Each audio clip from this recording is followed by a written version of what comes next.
Inflasi antara fakta dan realiti. Ramai orang kadang ada yang tak faham sangat inflasi ni macam mana kan. Maksudnya dia tahu inflasi naik, inflasi tinggi, harga barang naik kan. Saya ada satu video menarik untuk anda tengok so kita tengok video ni dulu. That's the cost of living crisis. Suddenly we went up from prices being around there to prices being there.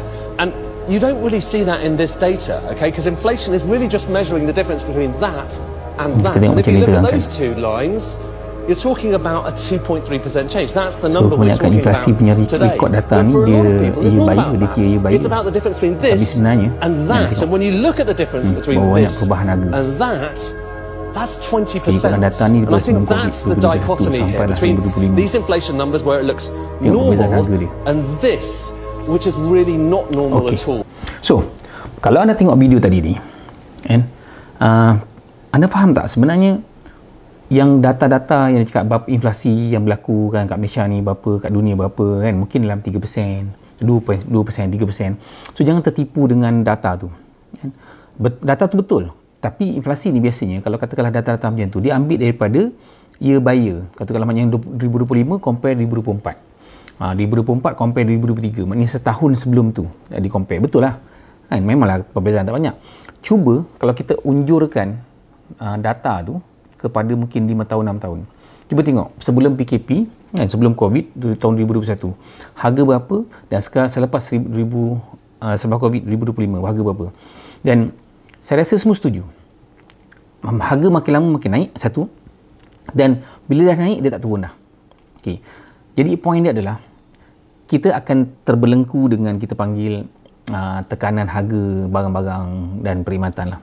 Tapi pada masa yang sama, income pula tak naik macam mana yang kita harapkan. Itu poin dia. Okay. Yang kedua, dari segi ilmu pula. So dari segi ilmu pula, kadang-kadang kita tak nak explore ataupun cakna dengan ilmu-ilmu kewangan ni. Jadi saya nak kongsikan sedikit lah beberapa perkara penting. Pertama sekali, dalam keadaan macam ni, apa yang anda perlu tahu adalah dari segi income kan? Dari segi income. So dari segi income ni, macam mana kita nak tambahkan income. Katalah kita ada satu sumber income kan, kita kerja lah katakan, ini adalah sumber pendapatan utama. Bagaimana kita gunakan masa yang kita ada kan, masa free yang kita ada untuk convert masa tu jadi duit. Sebab sekarang ni banyak peluang macam-macam, macam-macam peluang. Satu. Nombor dua, apabila ada income lebihan, ada lebihan income, apa yang kita kena buat adalah kita kena start menyimpan untuk kita create asset yang boleh generate passive income. Nampak? Tadi ada satu income yang kita panggil dia active income. Kemudian daripada income tu ada lebihan, ataupun kalau tak cukup income tu kita buat kerja-kerja extra, kerja part time ke apa, tambah income. So bila ada income lebihan, kita simpan lebihan income tu untuk generate kita punya aset yang boleh jana pendapatan pasif pada masa akan datang. Okey. So, itu yang pertama. Yang pertama pasal income tadi, generate income. Kedua, extra income untuk create another income. Yang ketiga, ada dua cara untuk kita jana kita punya aset tunai ataupun yang boleh bagi cash flow. Pertama, pakai duit kita sendiri. Bila pakai duit kita sendiri ni, maksudnya kita kena simpan sikit-sikit lah. Ataupun kita simpan sikit, lepas tu guna selebihnya guna duit bank. Kita panggil leverage. Yang ketiga ni leverage. Cuma cabaran dia sekarang adalah apabila kita nak apply loan bank. So ini saya banyak dapat apa kita panggil request atau pertanyaan kan. Macam mana loan saya kena reject, kenapa interest saya tinggi, macam mana nak fahamkan loan tu macam mana. Jadi saya nampak dari segi ilmu kewangan berkenaan dengan sistem banking tu tak ramai yang tahu kan. Sedangkan sebenarnya bank ni ada je duit yang dia nak bagi pada kita kalau kita layak. Jadi untuk yang ketiga ni, leverage pakai duit bank ni, ada dua benda, sama ada pakai duit sendiri ataupun pakai duit bank. So saya nak cerita pasal duit bank. Kalau pakai duit bank ni, bank akan tengok pertama sekali kita punya kelayakan kan, kelayakan untuk kita pinjam. Kedua, kebolehan untuk kita bayar balik kan, kelayakan dan kebolehan untuk kita bayar balik.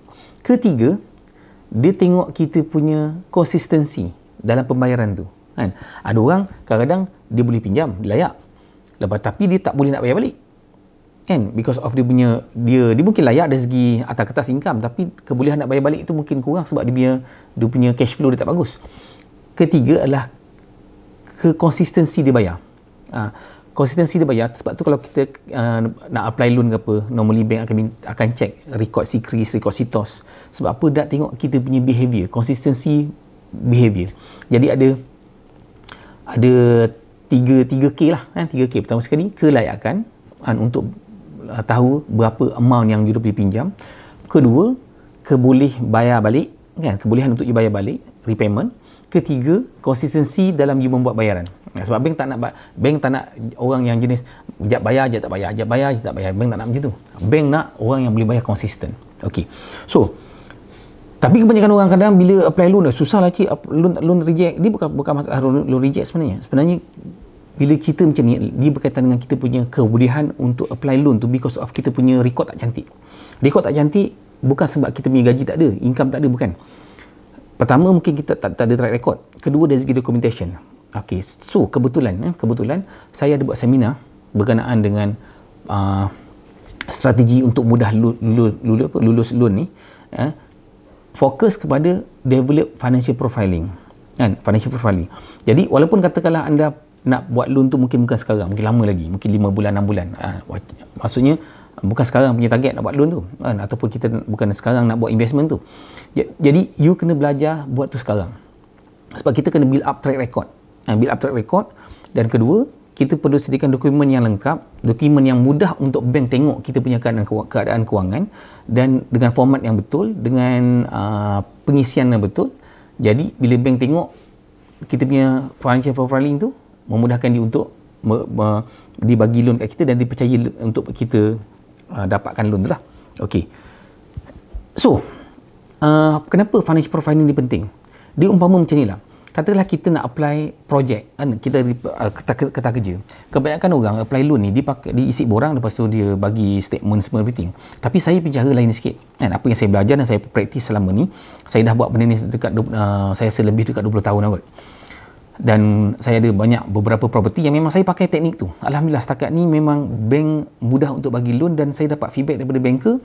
Dia kata, oh cik punya dokumen kita mudah untuk luluskan sebab semua dah lengkap dan dia tak perlu nak buat kerja ekstra untuk buat cross check.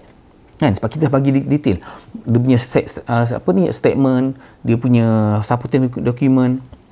Dan sebenarnya kalau you nak tahu, bila kita hantar application kat bank ni, bank kena buat kerja lebih tau. Contohnya dia kena check, katakanlah you ada statement bank, kena check balik dengan bank tu betul tak betul, gaji macam mana, EPF semua everything.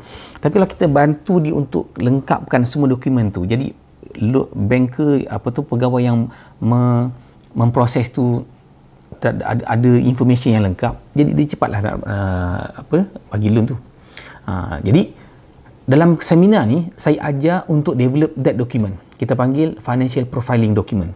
Bagaimana kita, instead of kita apply loan isi borang saja, tapi kita apply loan, kita bagi proposal pada bank. Okey, Encik Bank, saya ada proposal untuk collaborate dengan Encik, dengan bank Encik untuk dapatkan dana untuk saya buat benda ni. Tak kisahlah buat investment ke apa. So dari situ semua kita buat kertas kerja. Berapa kita pinjam, kenapa kita pinjam, berapa expectation yang kita nak dapat, berapa interest yang kita expect, berapa monthly yang kita boleh bayar dan macam mana nak bayar, semua kita letakkan dalam tu. Tapi bagaimana nak buat benda tu? So datang saya punya seminar ni.